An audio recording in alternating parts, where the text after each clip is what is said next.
Grabe, ayaw ako tantanan ni Bagyo. Yung daan namin basang-basa na. At ito na nga, nagpakulo muna ako dahil alam ko maghuhugas na agad ako ng plato.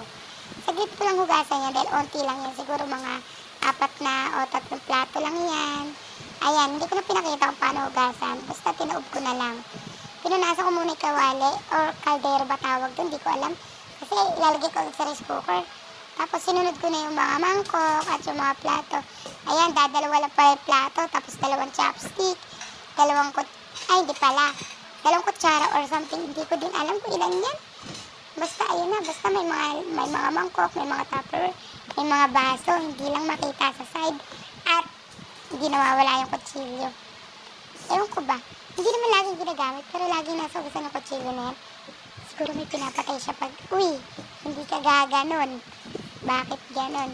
Ayan. Yung mangkok, kitang-kita naman na niligpit ko, tsaka yung kutsara, tsaka yung chopstick. Pero gagamitin ko din yan. At ayan na, nag-alusal na ako. Actually guys, pancit canton yan.